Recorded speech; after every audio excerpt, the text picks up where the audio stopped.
Well, Dry Creek Cowboy Dewayne has this to say about all the fathers and husbands of America. Here it is. Everything is built on the husband and the father. And this country is a failure today because the fathers and the husbands have failed. Whoa. Hey, fellas, everything that's wrong in our society is because of the fathers and the husbands. Wow, that's quite a statement. Hey, let's get to it. Now, if you're liking this content, give me a like, subscribe, give me a comment below. I love the comments below. They've been good here lately. Let's uh let's get to what Cowboy Dwayne has to say of why the country's failing. Gay man or woman, they help the man. Okay? That man and then the woman God gave him, that became a marriage. And then that man and wife had children. And those children had children, and then they became governments. Okay? Okay. You see where I'm going? No. In this country was founded as a Christian country. This is what I believe. People can do whatever. True. I believe that this country is only as strong as the churches.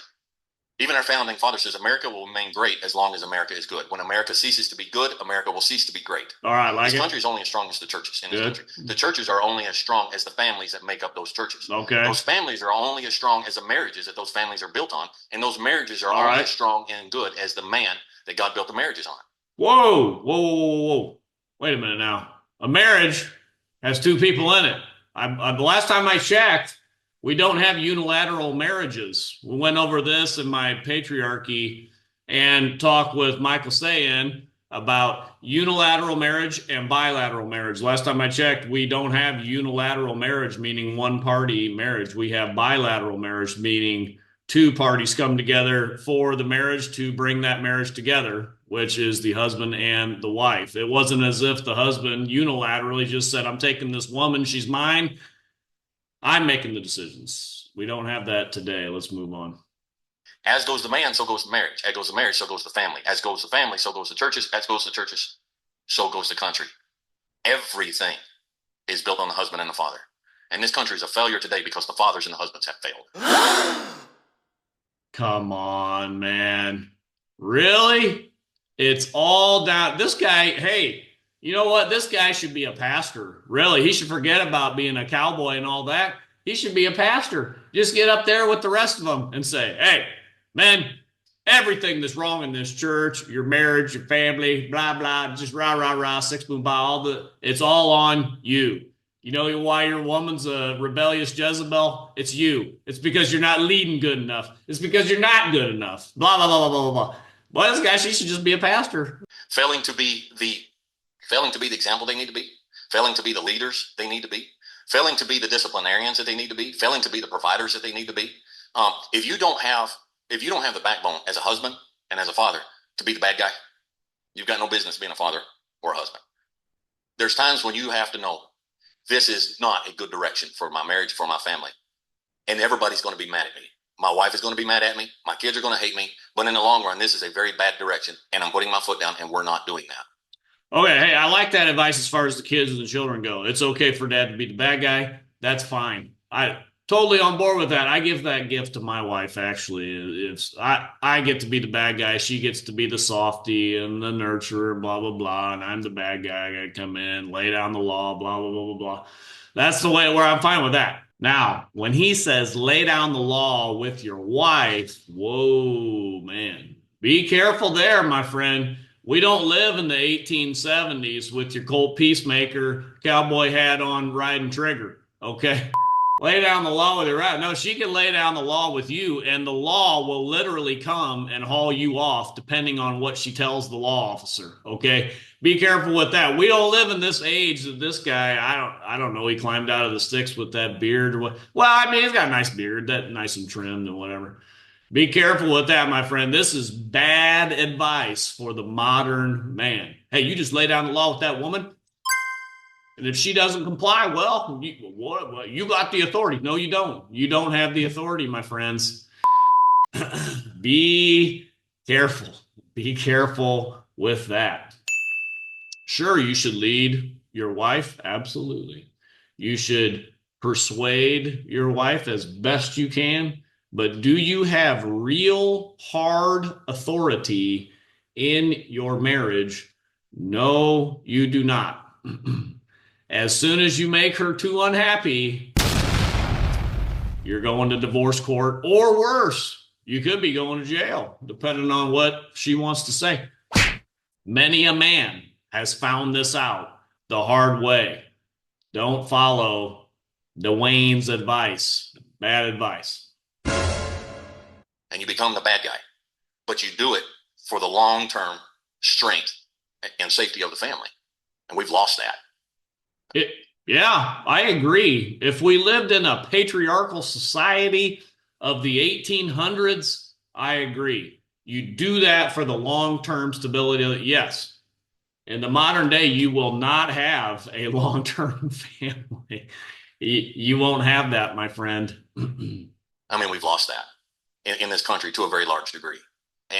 And so I think, I mean, our next generation. Yeah, we've lost that. Why is that, Dwayne? Why have we lost that? Because of divorce and family courts. We've lost that. Men don't have any real authority, any realized authority in the home. Okay. If you don't know that, then you better wake the heck up. Generation is going to run the politics, they're going to run the finances, they're going to run the judicial system, everything in this country. And they're going to be the result in a very large degree. And there's going to be those who don't agree with this, but they're going to be the result of whatever the fathers made them or whatever they become because they didn't have a father. And do they not? Here's what Dwayne the Cowboy is not saying. Do they not have a father in the picture because the mother has expelled him from the home and he gets 50% custody at best? Is that why? Somebody should be asking that. Chris Williamson should have pushed back on that. I think he really should have put and just said, hold on a second. I'll give you time to speak, but listen, I got to push back on this. This is nonsense in the modern day. We don't live in the 1800s in a patriarchal society. I wish we did. We don't. I think fatherhood is paramount. I think it's paramount for the future of a society. Speaking of doing things that make your family mad at you, I heard that you didn't let your daughters date until they were in their late teens. Is this right? Right. And that you grilled the potential suitors when they started dating them? Every boy had to come to me. Tell me the process. Tell me the story there. Well, they would come, the boys would come, hey, you want to, and she was taught, you got to go talk to daddy. We don't even talk about this. You go talk to daddy. Two of my son-in-laws today, for years, they would come and say, I'd like to, and they'd come to me and they're like, I'd like to, write your daughter. I'd like to, I'm like, no, nope. Well, what about this? No. Why not? Where does this guy live? I'd like to write your daughter? How old is this guy's kids? My God, write your daughter? Was this guy living in like Appalachia in the middle of nowhere? I've never heard of something so ridiculous. Yeah, I'd like to write your daughter. Huh? You heard of email, phone call, texting, Instagram? What? What world is it? This guy, it's like he got teleported out of the 1800s and plopped into Chris Williamson's show here. Like, this is not good advice for any young man. I'm trying to look out for the young men on my channel and hand out decent advice. This is horrible advice for young men. Yeah, come and write the father. Now, I wonder, man, his daughters, they must be really something else. For guys for years to talk to this father and say, man, I'm just either those guys are complete losers or man, his daughters must have been something else. I'd like to meet his daughters. The guy had pursued for a couple of years, just a writer. Wow. All right. It's like, look, you're a good kid, but my problem with you is you're a kid. All right, grow up. And two of my son-in-laws, there were literally years. They kept coming back, and I'm like, no, let me see what kind of man you're going to become. Okay, my daughter's not marrying a boy, and a lot of boys, they grow up to not be good men. So why let her get into an emotional attachment with a boy who will never grow up? And why am I not protecting her from that heartache in the future? And both of them now are married to my daughters, but there came a point years later. I'm like, okay, I've watched you. All right, you grew up. You can contact my daughter now. How did that go down with the daughters? Boy, I'm glad that worked out because I've seen that go the wrong way. where I'll bring that up here. Now give me a comment on this. I'll give me a comment. I know a father like this who had a nice daughter, had an overbearing father who no one was good enough for his daughter. Really, he ran off a couple of guys. One of them was a youth pastor, and that guy wasn't good enough because every once in a while he liked to have a beer. Oh my goodness. It's not like he was some raging drunk, but he liked to have a beer every once in a while. And her dad said, no way is my daughter going to be dating this guy, right? And his daughter at that point was in her early 20s. I was like, my goodness. His daughter didn't get a man, not nice, very sweet girl, good looking. I mean, I don't know, give her probably 6, 7 out of 10, good looking girl, very sweet. Didn't finally get married until she was, would she be about 37 now? 37, partly because her dad ran off all the guys that were pursuing her when she was in her early 20s. Wow, what a good plan. No, that's a dumb plan. You freaking dummy. Why would you run off good guys from your daughter? Now, I guess it worked out for Dewayne, the cowboy. That's not good advice for today. If you find a decent guy that wants to come after your daughter, I mean, sure, vet him, ask a few questions, make sure he's not some weirdo or whatever. But I wouldn't just run out, yeah, you better pursue. These guys must not have had much going on. A couple of years, and they're still coming. I mean, unless they started when they were 14. I don't know. He didn't say what their ages were. Maybe they were coming around when they're like 14 or like, yeah, I want to date your daughter. I don't know. But if they were coming around and they were like 19, 20, and he's like, yeah, you don't know nothing, blah, blah, blah.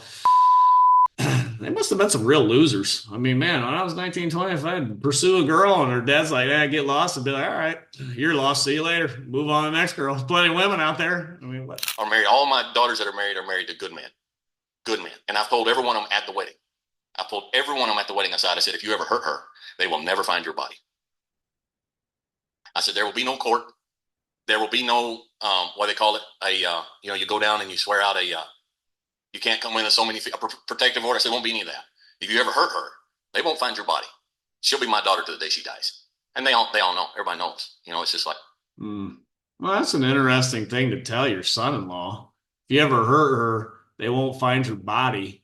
That's a pretty big bluster there. I kind of like that. I'd say, hey, if you ever come after me, they won't find your body. I'll cut it up into so many pieces, they'll never find them. Just to call his bluff on that. Well, I don't like this kind of bluster. Give me a break. You can tell your son-in-law that nonsense. Like, I thought you just said you vetted these guys. Now you're saying, yeah, and I had to tell them, if you ever hurt her, blah, blah, blah. This weird nonsense some cowboy guy says, like, okay, whatever. And I think they appreciate it. And I'm sure they appreciated that on the wedding day, yeah. Oh, yeah. Well, I didn't tell them. He may have later, but that's okay. But I think there's a lot of women out there would just say, man, I wish I'd had somebody in my life that had that kind of commitment to my safety and to my future. Why do people think that you were saying that? Is it because you're a tyrant? Is it because you wanted to domineer over your daughters' lives? Or is it because you love them and you want the best for them and you want them to be safe and protected and happy? Just that, because I'm not. Every one of my children, when they got married, you're adults. And I never interfere in their decisions. Never. I never say, you can't go here, you should do that. I never tell their husband, you should get this job, you should do that. We don't interfere in how they raise their children. My children are not raising their children the way I raised them. I never say anything about it.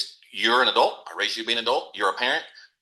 Well, yeah, I'd hope not. I mean, you raised them in the 1800s way, it sounds like. So that's interesting. He says his children don't raise their children the way he did. Okay. Those children are your children. I'm not a tyrant at all. But they know from a distance, Zeus is looking from Olympia and he will throw that thunderbolt down if somebody tries. They know that it's like Dad's always there. He's never meddling. He's never in the way. He's never in our affairs. But if he's always there, if we ever need him. What do you think were the most important lessons that you taught your kids? Boy, this guy, he really sounds like he needs to be humbled. Like, yeah, Zeus is waiting to throw the thunderbolt. Like, this guy sounds like he's never been humbled by the state or someone smacking him and like, hey, listen, you can't operate that way in the modern day. Like, that's not how society works anymore. I don't I guess I'll have to research where this guy's from or something. It's like, do you live in the sticks of Appalachia and like you don't ever talk to like a modern person or whatever? Like I don't get it here. But what do you hope that your kids learn? Um, your word. Don't your word is your bond. Don't lie. Now I would go to jail for this today, but my kids are grown and gone. We had a deal in the house, and it's like, and I spanked my children. Okay, there it is. There's a set penalty for breaking this rule. You don't go to jail for spanking your kids. Come on. I spank my kids. Nobody's going to jail for spanking their kids. If you break the rule, you're going to get that penalty. If you lie about it, the penalty is doubled. So it's like my boys. It's like you don't hit girls. You don't hit girls. All right. And so, if bad rule, bad, really, really idiotic, stupid rule. Let's hear the reason though. If they haul off and smack, their sister comes in, he hit me. She's crying, a red mark on the side of her face. Call him in. It's like, did you hit her? Now, if it's proven that he did hit her, there's going to be like 15 licks. I mean, the penalty was severe. You don't hit women. All right. If he said, no, I didn't hit her. What a stupid rule. What is it? You as a father, you wouldn't ask. Now, I've learned this as a father. So I've got 2 girls and I've got 3 boys. Okay. I've learned this as a father. I also have 2 older sisters. So I should have observed this growing up. You would always ask, why did you hit her? What was going on that would cause you to hit her? Now, here's what I've noticed with my daughter, my oldest daughter. She knows how to push the buttons of her younger brothers very well. She knows how to really get under their skin and be very antagonistic. She has a skill for being antagonistic. And then she'll push them, and finally they just can't take it anymore and they smack her. All right. And then she comes crying to dad and says, oh, he hit me, blah, blah, blah, blah, blah, blah. And I used to be like, hey, you don't hit girls, blah, blah, blah. And then I learned like, well, wait a minute. That's a stupid rule. What were you doing? My boys are good boys. They don't just go around smacking people for no reason. And so I got to ask questions. Okay, what were you doing? And I dig a little deeper. And then I find out, oh, well, it'd been pushing. Finally, it snapped. Okay. All right. Then the instruction will be stop being antagonistic and then you don't get hit. Right? Hey, there's actually black comedians that make jokes about this very thing, about women that just keep pushing and finally you just snap. And it's kind of funny. I was thinking about that like, how come it's only the comedians that can say the truth about this stuff, about how at some point when the woman just pushes you too far, you just snap. And there you go. Like, I don't know. I guess I think there was somebody that said that in our society it's so messed up that only comedians can really tell the truth and nobody else can. Let me find a clip of that if I can find it. My wife be doing that, walk up on me. I said, get off me. You make me get off. You think I'm playing? You think I'm playing? I'm serious. Keep on. You keep on. Say something else. You know, man? See, I felt something at me. I said, Lord, you better talk to her. She put her shoulder on me, man. I tell you. It must have felt good because I bounced on it. You know what I mean? Why would you teach girls that there is no consequences for bad behavior? This is the problem with our society. We've taught for years to girls there is no consequences for bad behavior.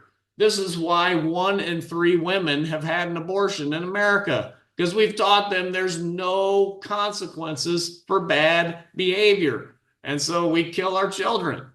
Like, give me a break. And this guy, this kind of ideology is the reason why we have that. Oh, son, don't do that. No, I didn't hit her. And then 2 of the other siblings come and say he did. We saw it. Well, he got the 15 licks for hitting his sister. But he got 30 licks for lying about it. So he got 45 licks total. It's like lying is the worst thing. Do not lie. Go through life. You be honest. You speak the truth, even to your harm, even to your detriment. You do not lie. And you don't hit women. All right, so we'll end it there. But this guy, he really rubbed me the wrong way with this. It's all on the men. Everything that happens is the men's fault. And then to top it off, he talks about how, and we never hold women accountable for anything. You would never, ever hit a girl under any circumstances. Now, I am not advocating that men should be hitting women. Okay, please don't hear me wrong on this. But I think it's the entire ethos of we blame men for everything and we hold women accountable for nothing. That is what's wrong with our society. One of the major things that's wrong with our society today. And we've got to get it turned around. And we are getting it turned around because Christ is winning. He is building his church, and the gates of hell will not prevail against it. Until next time, this is PostMillennial Man.